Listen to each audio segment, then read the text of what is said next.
आपने न्यूज में बहुत सुना होगा कि गूगल के ऊपर कोई केस चल रहा है और सुप्रीम कोर्ट ने एक आदेश दिया है, गूगल के ऊपर फाइन किया हुआ है। ये पूरा इशू क्या है इसके बारे में आपको आज जानकारी देंगे, क्योंकि इसमें बहुत लोगों को कंफ्यूजन है और कई लोगों ने हमको फोन किया कि आप ये एक्सप्लेन करिए कि ये इशू क्या है और इससे कंज्यूमर्स को फायदा है या नुकसान है। तो इसके बारे में आज हम आपको बताएंगे। ये इशू समझाने के पहले हमको आपको कुछ बातें समझानी पड़ेंगी और वही समझ के आप आगे की चीजें समझ पाएंगे। तो पहली चीज तो है CCI, जिसको कहते हैं कंपटीशन कमीशन ऑफ इंडिया।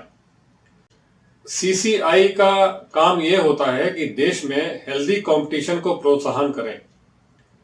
ज्यादा से ज्यादा लोग मैन्युफैक्चरिंग में आएंगे एक ही प्रोडक्ट के लिए, तो उनमें एक हेल्दी कंपटीशन होगा और इस हेल्दी कंपटीशन की वजह से वो लोग अपनी प्राइसेस कम करने की कोशिश करेंगे। प्राइसेस कम होंगी तो कंज्यूमर को फायदा होगा और कंपटीशन हेल्दी होगा तो प्रोडक्ट्स में इंप्रूवमेंट के चांसेस ज्यादा होंगे। हर कंपनी अपने प्रोडक्ट को अच्छा बनाने की कोशिश करेगी, कंज्यूमर्स को अच्छे प्रोडक्ट्स मिलेंगे, सस्ते में मिलेंगे। यही काम CCI का है और CCI का बहुत अहम रोल है कंज्यूमर्स को मदद करने के लिए। CCI की वजह से आज एक हेल्दी कंपटीशन इस देश में है और हम लोगों को भारत में बनी हुई कम दाम पे अच्छी चीजें मिल रही हैं। आपको कंपटीशन एक्ट के बारे में भी बताना पड़ेगा कि जो कंपटीशन एक्ट है ये भी एक हेल्दी कंपटीशन देश में लाने के लिए बनाया गया है और इस एक्ट के अनुसार जो भी सेलर है वो अपनी प्रोडक्ट को सेल करने के लिए प्री कंडीशन नहीं रख सकता है। प्री कंडीशन मतलब उदाहरण के तौर पे आपको बता दें कि जैसे सपोज आप 1 डजन सेब खरीदने के लिए जाते हैं, तो जो सेलर है वो आपसे कहता है 1 डजन सेब आपको तभी मिलेगा जब आप 1 डजन बनाना खरीदेंगे, 1 डजन केले भी खरीदेंगे। तो यहां पे एक प्री कंडीशन हो गई कि अगर आपको 1 डजन सेब खरीदना है तो उसकी कंडीशन यह है कि आपको केला भी खरीदना पड़ेगा। तो इस तरीके की जो कंडीशंस होती हैं जो कंज्यूमर के ऊपर लगाई जाती हैं, ये कंडीशंस गलत हैं और ये कंपटीशन एक्ट में कवर होता है। अब आपको रिस्ट्रिक्टिव ट्रेड प्रैक्टिस के बारे में बताते हैं। रिस्ट्रिक्टिव ट्रेड प्रैक्टिस मतलब प्राइस में कोई अगर मैनिपुलेशन होती है या कोई कंडीशन होती है सेल के लिए, जैसा कि मैंने पहले भी अभी बताया था, तो इस तरीके के जो इश्यूज हैं ये रिस्ट्रिक्टिव ट्रेड प्रैक्टिस के अंदर कवर होते हैं और इस एक्ट के तहत कंज्यूमर्स प्रोटेक्टेड हैं। अब आपको वन साइडेड कॉन्ट्रैक्ट के बारे में बताते हैं।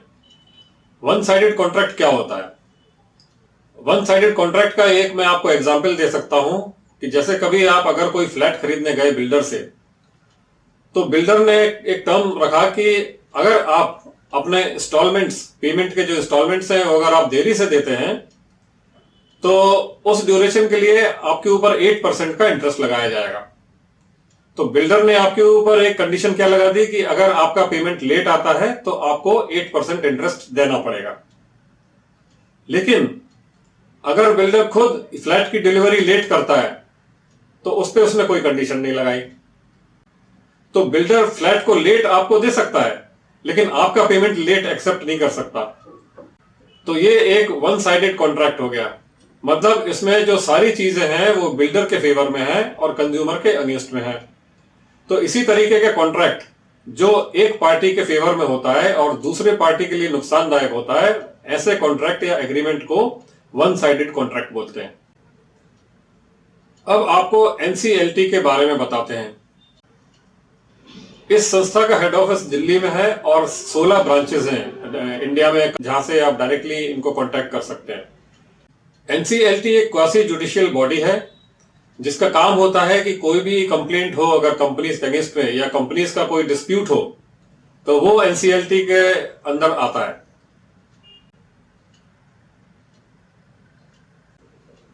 गूगल क्या है ये मुझे बताने की आवश्यकता नहीं है, क्योंकि आप सब लोग एंड्रॉयड फोन इस्तेमाल कर रहे होंगे और आप लोग गूगल सर्च इंजन यूज कर रहे होंगे, यूट्यूब यूज कर रहे होंगे, गूगल मैप यूज कर रहे होंगे। तो गूगल एक मानी जानी कंपनी है USA की और इसका प्रेजेंस काफी कंट्रीज में है, इंडिया में भी है। गूगल एंड्रॉयड ऑपरेटिंग सिस्टम बनाता है। ऑपरेटिंग सिस्टम मतलब जो भी स्मार्टफोन आप यूज कर रहे हैं उसमें जो सॉफ्टवेयर चल रहा है उसको ऑपरेटिंग सिस्टम बोलते हैं। जैसे कि अगर आप कंप्यूटर्स में देखते हैं, लैपटॉप में देखते हैं, डेस्कटॉप में देखते हैं, तो उसमें आप विंडोज यूज करते हैं, तो वहां विंडोज ऑपरेटिंग सिस्टम है और स्मार्टफोन्स में एंड्रॉयड ऑपरेटिंग सिस्टम होता है। गूगल एंड्रॉयड ऑपरेटिंग सिस्टम बनाता है और ये ऑपरेटिंग सिस्टम जो स्मार्टफोन मैन्युफैक्चरर्स हैं उनको ये बेचता है। तो स्मार्टफोन मैन्युफैक्चरर्स जो गूगल का बनाया हुआ एंड्रॉयड ऑपरेटिंग सिस्टम है वो अपने हैंडसेट्स में अपलोड करके आपको बेचते हैं। इसमें समझने वाली बात यह है कि गूगल जब अपना एंड्रॉयड ऑपरेटिंग सिस्टम किसी भी स्मार्टफोन मैन्युफैक्चरर को बेचता है तो वो उसके ऊपर एक प्री कंडीशन लगाता है। प्री कंडीशन यह है कि जब वो एंड्रॉयड का ऑपरेटिंग सिस्टम खरीदेगा तो उसको गूगल मोबाइल सूट खरीदना पड़ेगा। तो इसका मतलब यह हो गया कि अगर कोई भी स्मार्टफोन मैन्युफैक्चरर है इंडिया में और अगर उसको ऑपरेटिंग सिस्टम चाहिए तो गूगल क्या बोलेगा कि अगर आपको एंड्रॉयड ऑपरेटिंग सिस्टम चाहिए है तो आपको हमारा गूगल मोबाइल सूट भी साथ में लेना पड़ेगा। ये एक प्री कंडीशन हो गई। जब तक वो ये गूगल मोबाइल सूट नहीं लेगा तब तक ये अपना एंड्रॉयड ऑपरेटिंग सिस्टम बेचेगा नहीं। तो जब भी आप कोई एंड्रॉयड का मोबाइल फोन खरीदेंगे तो आपको इसमें Google search engine, Google map और जीमेल, ये सारी चीजें आपको उसमें प्री इंस्टॉल्ड आएंगी। तो इसका मतलब ये सारी चीजें आपको बिना बात थोपी जा रही हैं, भले ही आपको ये चाहिए या नहीं चाहिए। और होता क्या है कि उसमें एक ऐसा इन लोगों ने प्रावधान किया हुआ है कि जब भी अगर आप चाहें कि ये एप्लीकेशन हम डिलीट कर दें, हटा दें, तो ये डिलीट भी नहीं होते हैं। तो बिना बात ये आपके मोबाइल फोन में स्पेस लेके पड़े होते हैं और आपके पास दूसरा कोई ऑप्शन भी नहीं होता कि कोई दूसरे सॉफ्टवेयर आप यूज कर लें। अब होता क्या है कि जितने भी स्मार्टफोन मैन्युफैक्चरर्स हैं इंडिया में, चाहे वो एमआई हो, सैमसंग हो, एलजी हो, रियलमी हो या कोई भी, इनको एंड्रॉयड ऑपरेटिंग सिस्टम खरीदना ही पड़ता है क्योंकि हेल्दी कंपटीशन है नहीं और दूसरे एप्लीकेशंस है नहीं। अगर गूगल ये करना बंद कर दे तो बाकी लोग भी अलग अलग ऑपरेटिंग सिस्टम्स अपने बनाने लगेंगे इंडिया में और गूगल का ऑपरेटिंग सिस्टम बिकना शायद कम हो जाए, क्योंकि हो सकता है कि इससे भी अच्छे सिस्टम्स इंडिया में बनने लगे और इसके कारण गूगल के जो ऑपरेटिंग सिस्टम है वो कम बिकेंगे। तो इस डर से गूगल जो है वन साइडेड कॉन्ट्रैक्ट करता है कंपनीज के साथ और उनके ऊपर ये सारी चीजें जबरदस्ती थोपता है। ऐसा करने से गूगल इनोवेशन रोक रहा है और एक हेल्दी कंपटीशन रोक रहा है। मैन्युफैक्चरर जो इंडिया में स्मार्टफोन बना रहा है उसके अंदर मन में ये डर होता है कि अगर हम एंड्रॉयड ऑपरेटिंग सिस्टम यूज नहीं करेंगे तो हो सकता है हमारा फोन बिके नहीं, क्योंकि एंड्रॉयड एप्लीकेशन सिस्टम इतना ज्यादा प्रचलित हो चुका है तो सब लोग एंड्रॉयड सिस्टम ही प्रेफर करते हैं और दूसरा कोई ऑपरेटिंग सिस्टम इंडिया में अभी तक आया नहीं है। आया इसलिए नहीं है क्योंकि मैन्युफैक्चरर्स को डर लगता है कि अगर हम नया कोई ऑपरेटिंग सिस्टम बना के लगा दें तो शायद उनका फोन बिके ना। स्मार्टफोन मैन्युफैक्चरर्स के साथ गूगल 2 एग्रीमेंट्स करता है, एक तो मोबाइल एप्लीकेशन डिस्ट्रीब्यूशन एग्रीमेंट और दूसरा एग्रीमेंट होता है एंटी फ्रेगमेंटेशन एग्रीमेंट। तो इस तरीके से ये 2 एग्रीमेंट गूगल हर एक स्मार्टफोन मैन्युफैक्चरर के साथ करता है और उनको बांध देता है कि आपको अगर एंड्रॉयड ऑपरेटिंग सिस्टम यूज करना है तो आपको हमारे गूगल एप्लीकेशंस यूज करने पड़ेंगे और प्री इंस्टॉल करने पड़ेंगे सारे हैंडसेट्स के। तो इन 2 एग्रीमेंट से गूगल स्मार्टफोन मैन्युफैक्चरर्स को बांध देता है और जो भी प्रोग्रेस है उनकी कंपनी की उसको खत्म कर देता है, इनोवेशन को खत्म कर देता है, कोई नई चीज स्मार्टफोन मैन्युफैक्चरर मार्केट में लाए वो खत्म कर देता है। तो इससे क्या होता है, एक हेल्दी कंपटीशन खत्म हो गया और गूगल मनमानी करके अपना ही ऑपरेटिंग सिस्टम बेचेगा सबको। यही अभी तक होता आ रहा है।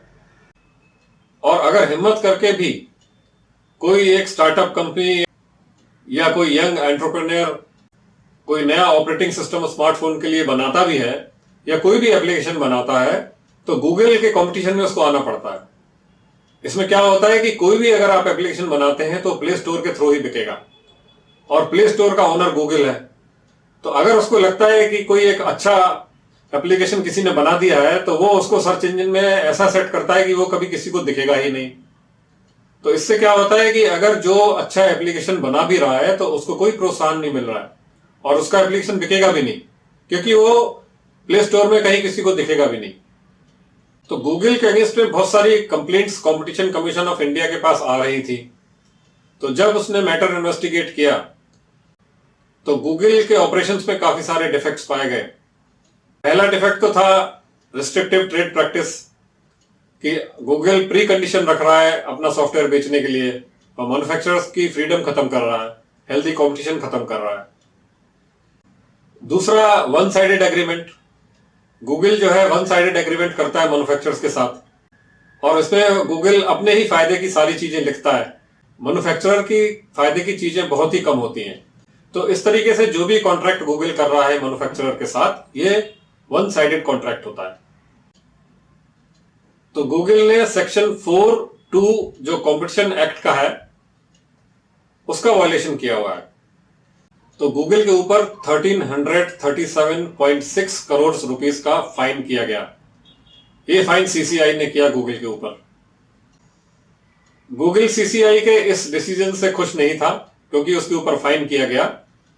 तो उसने सुप्रीम कोर्ट के पास जाकर अपील करी और इस डिसीजन को स्टे करने की कोशिश करी, लेकिन सुप्रीम कोर्ट ने उसकी बात नहीं मानी और सुप्रीम कोर्ट ने एक ऑर्डर दिया कि गूगल को अमाउंट जमा करना है और 31 मार्च तक ये गूगल का पेमेंट एक्सेप्ट करके ये मामला खत्म करें। तो ये है पूरी कहानी कि गूगल के ऊपर क्या एक्शन लिया गया और सुप्रीम कोर्ट ने क्या कहा, सीसीआई क्या है। अब लगता है आप ये सारी चीजें समझ गए होंगे कि गूगल का इशू क्या है और सुप्रीम कोर्ट ने जो डिसीजन लिया है उसका मतलब क्या था। तो गूगल को 1337.6 करोड़ रुपए 31 मार्च 2023 तक जमा करना है, तभी ये मामला सेटल माना जाएगा। अब ये देखते हैं कि इस डिसीजन से इंडियंस को क्या फायदा होगा, हम लोगों को क्या फायदा होगा। जब गूगल का ये कोई बंधन मैन्युफैक्चरर के ऊपर रहेगा नहीं, तो स्मार्टफोन मैन्युफैक्चरर्स इंडिपेंडेंटली अपना ऑपरेटिंग सिस्टम बनाना शुरू करेंगे और हो सकता है कि हमारा ऑपरेटिंग सिस्टम गूगल का ऑपरेटिंग सिस्टम से ज्यादा बेटर हो और स्मार्टफोन मैन्युफैक्चरर्स के ऊपर एक नई फ्रीडम आ जाएगी कि वो कंज्यूमर्स को ये चॉइस दे पाएंगे कि उनको एंड्रॉइड ऑपरेटिंग सिस्टम यूज करना है या और कोई ऑपरेटिंग सिस्टम जो इंडिया में किसी और ने बनाया वो ऑपरेटिंग सिस्टम यूज करना चाहता है कंज्यूमर। तो कंज्यूमर को ये फायदा है कि उसके पास कई सारे ऑपरेटिंग सिस्टम्स की चॉइस होगी, वो जो भी ऑपरेटिंग सिस्टम चाहेगा वो अपने स्मार्टफोन में यूज कर सकेगा। दूसरा बड़ा फायदा एक और ये होगा कि आजकल जो यंग जनरेशन इतना ज्यादा आईटी में इंटरेस्ट ले रही है और बहुत ही अच्छा टैलेंट है हमारे देश में, जो छोटे छोटे एप्लीकेशंस बना के प्ले स्टोर में डालते रहते हैं, इन लोगों को ये फायदा होगा कि इनके एप्लीकेशंस को अहमियत मिलेगी, इनके एप्लीकेशंस को प्रॉपर एक्सपोजर मिलेगा, इनके एप्लीकेशंस बिकेंगे। तो ये सारे फायदे हम सबको मिलेंगे। समय समय पर हम इस तरीके के इंफॉर्मेटिव वीडियोस बनाते रहते हैं और यूट्यूब में अपलोड करते रहते हैं। आपको भी अगर ऐसे हमारे वीडियोस देखने हैं या ऐसे वीडियोस की आपको अगर जानकारी चाहिए तो आप हमारे YouTube चैनल में विजिट करिए, वहां पे आपको बहुत सारे वीडियोस इसी तरीके के दिखेंगे। चैनल का एड्रेस अभी यहाँ स्क्रीन पे दिखाया जा रहा है आपको, तो आप इस लिंक पे जाकर के हमारे चैनल को विजिट करिए, वहां पे आपको बहुत सारे इंफॉर्मेटिव वीडियोस देखने को मिलेंगे। आप हमारे चैनल को सब्सक्राइब भी कर सकते हैं और एक लाइक तो बनता ही है क्योंकि इतनी अच्छी जानकारी हमने आपको कम समय में दे दी और जो भी कंफ्यूजन था आपका गूगल केस के बारे में वो भी दूर कर दिया। Thank you. नमस्कार।